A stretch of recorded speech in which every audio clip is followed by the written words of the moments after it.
आज की वीडियो में हम पढ़ेंगे फूड वेब के बारे में। फर्स्ट है डेफिनेशन ऑफ फूड वेब। देखो, जब बहुत सारी फूड चेन्स नेचुरली इंटरेक्ट करती हैं तो बनता है फूड वेब। ठीक है, तो डेफिनेशन क्या है फूड वेब की?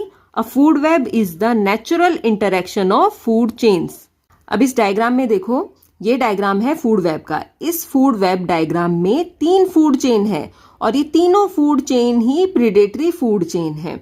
फर्स्ट फूड चेन ये है, सेकंड ये है एंड थर्ड फूड चेन ये है। फर्स्ट फूड चेन में कैरेट को रैबिट खा रहा है, रैबिट को फॉक्स खा रहा है।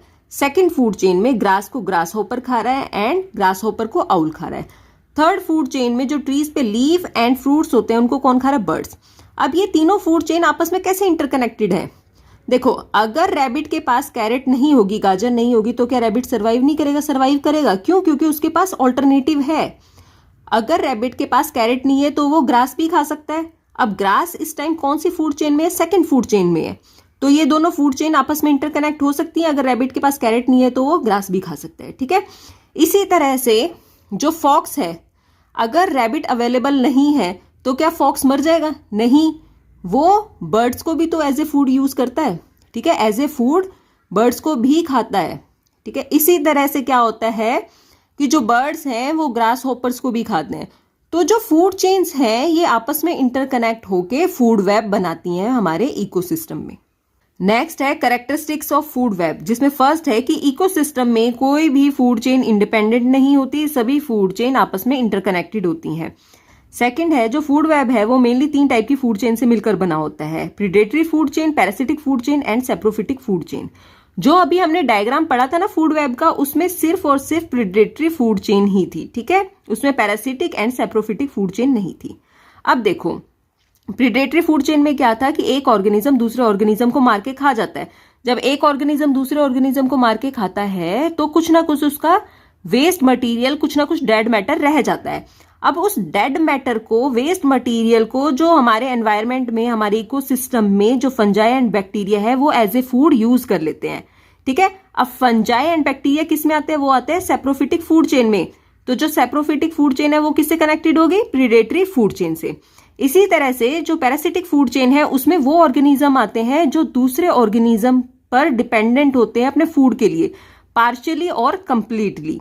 ठीक है, अब देखो, बर्ड्स हैं एंड जो एनिमल्स हैं उनकी बॉडी पे बग्स लगे होते हैं जो उनका ब्लड सक करते हैं, तो वो आते हैं पैरासाइट्स के अंदर। ठीक है, तो इसी तरह से जो ये तीनों फूड चेन्स हैं ये आपस में इंटरकनेक्टेड हैं एंड फूड वेब बनाती हैं। थर्ड है, food web provides the alternative pathways of food availability. देखो, फूड वेब में बहुत सारी फूड चेन्स इंटरकनेक्टेड होती हैं।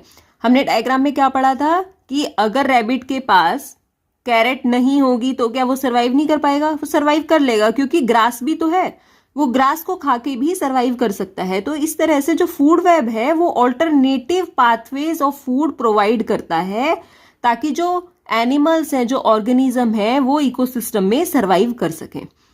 फोर्थ है, food web is more real than food chain. देखो, अगर हम ये सोचें कि इकोसिस्टम में अकेली फूड चेन एग्जिस्ट करती है तो ये रियलिस्टिक नहीं लगता, क्योंकि जो फूड चेन है आपस में इंटरकनेक्टेड होती हैं एंड वो इंटरकनेक्ट होके फूड वेब बनाती हैं, जो कि मोर रियल लगता है than a food chain. Fifth है, food web is not straight. हमें पता है कि फूड वेब में बहुत सारी फूड चेन इंटरकनेक्ट होती हैं, तो इसलिए जो फूड वेब है वो स्ट्रेट हो ही नहीं सकता। सिक्स्थ है कि इकोसिस्टम में स्टेबिलिटी के लिए जो फूड वेब है वो बहुत ही इंपॉर्टेंट रोल प्ले करता है। देखो, 7th पॉइंट है कि जो फूड वेब है वो ऑर्गेनिज्म की प्रेफरेंस के अकॉर्डिंग ऑपरेट होते हैं। अब प्रेफरेंस कौन सी है? Taste and food. ठीक है, ऑर्गेनिजम्स का जो फूड टेस्ट है वो कैसा है? अब ऐसा तो नहीं हो सकता ना कि जो टाइगर है वो ग्रास खाएगा, टाइगर लीफ खाएगा, वो दूसरे ऑर्गेनिज्म को खाता है। तो उसकी प्रेफरेंस क्या है? उसकी प्रेफरेंस है दूसरे ऑर्गेनिजम्स। ठीक है, जो उन्हें एज ए फूड अच्छे लगते हैं, तो उसी के अकॉर्डिंग ही फूड वेब ऑपरेट होता है।